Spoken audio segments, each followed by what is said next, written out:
Motivation is the psychological process that initiates a person to behave in a certain manner, hopefully in productive ways, but not always.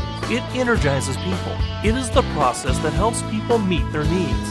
With understanding, we can use it to our advantage, so a brief description of the process is warranted.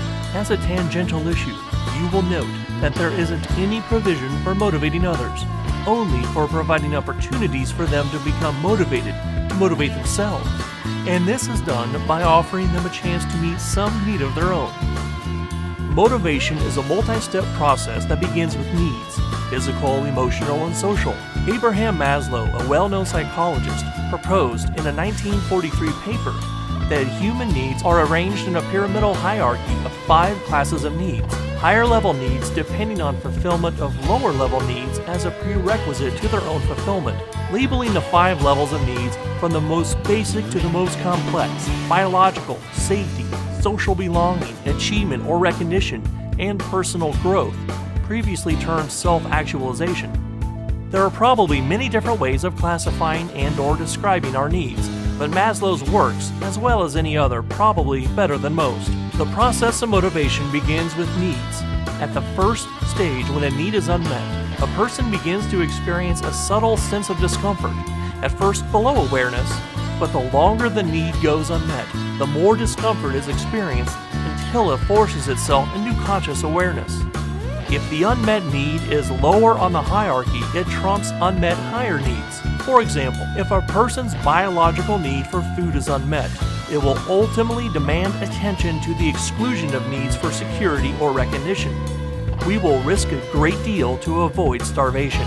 When the second stage of clear discomfort is reached, we embark on the psychological process of identifying and labeling the source of our discomfort, as in labeling the pain in my stomach as hunger. Once the feeling has been labeled, a person enters the third stage of exploring ways to alleviate the discomfort, thus satisfying the unmet need. A person typically identifies 2 or more ways of meeting a need. The fourth stage is to evaluate the list of alternative paths to satisfying the unmet need. That is, to filter the alternative actions through our various sets of values. Our understanding of this process is enhanced, of course, by understanding our values, and that was presented in the last discussion.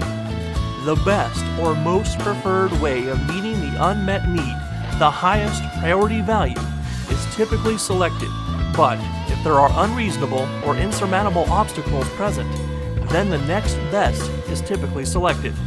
The fifth and final stage is to finally act or behave in a way that will actually satisfy our unmet need. Some might refer to the entire process of activating behavior to meet a need as motivation.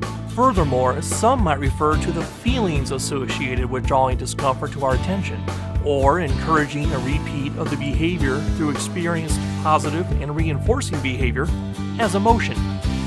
The significance of this presentation is that it might help you to discover how you experience your needs, options you have to meet your needs, and the ways you most value to meet your needs.